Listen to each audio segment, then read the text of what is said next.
Hey everybody, Darren here from the Single Dad Zone. So we are going through Tony Horton's The Big Picture. It's 11 laws that'll change your life. And we are all the way up to law number 8. It's hard to believe we've only got 3 to go after we finish this one today. So let's review our previous laws. Law number 1, do your best, forget the rest. Law number 2, find your purpose. Law number 3 is to have a plan.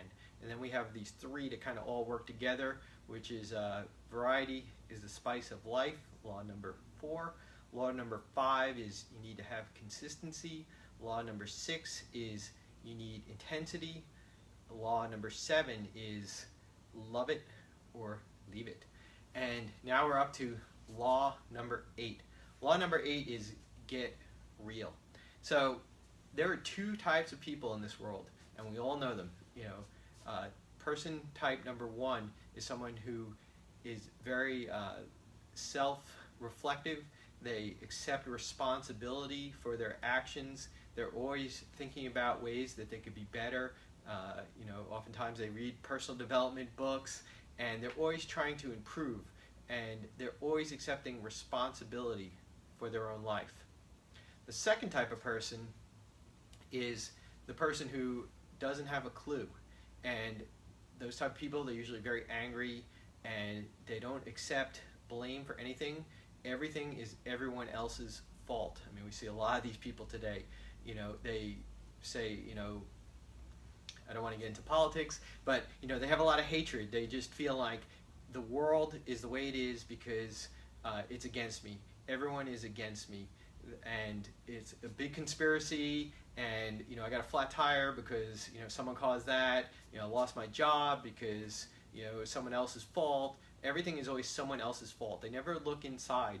They never look at the mirror and see the reflection coming back at them.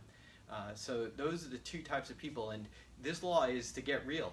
You need to have that self-inspection. You got to look inside, and you need to accept responsibility for your life. And there are many external factors that come at us, whether it's family, professional, health. There are things we can't control. Those are the external forces. They just come at us. But we have our internal forces, and our internal forces are how we react. And this kind of reminded me a little bit of Viktor Frankl in Man's Search for Meaning. There's the one thing you can control, no matter what's going on around you, is your attitude and how you react to the things going on around you. A great example, and I'm very guilty of this. I'm driving along and somebody cuts me off, and I start cursing, I get pissed, I bang on my steering wheel, and it's like, why? Is that making my life any better?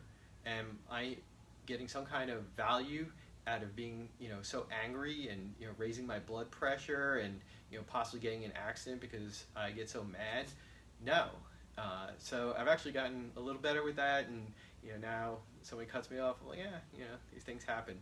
So it's your attitude towards the things that happen to you that are really, when it comes down to it, when you get real, is how you accept reality. How reality doesn't treat you. It just happens, and then you get to interpret it in your brain. Now, one thing that you do have a lot of control over that affects your reality is, do you get enough sleep? Because if you're tired, your reality is going to be altered. You're not going to be able to react in the best way if you don't have enough sleep. I know when I'm groggy, or really tired, my temper is usually shorter. My attention span is shorter. And the other thing is what you eat. If you're just putting garbage into your mouth all the time, that affects your body. It affects the way that food is processed, and ultimately it affects how you think and feel. And then finally, are you exercising?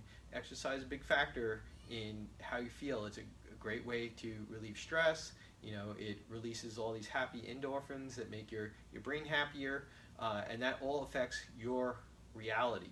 And these are things you have complete control over. Again, sleep, eat, and exercise. Those are something you have complete control over and affects how you interpret reality.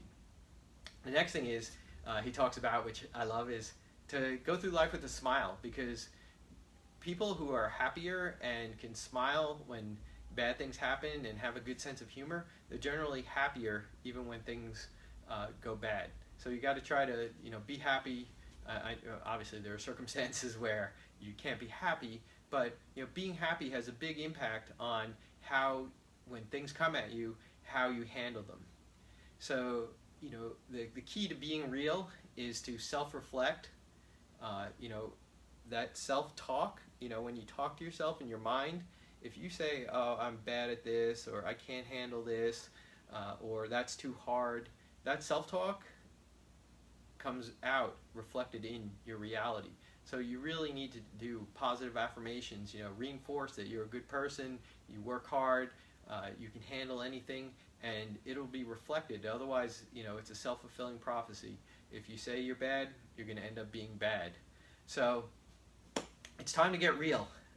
Stop fighting reality. Stop fighting, what you can't control.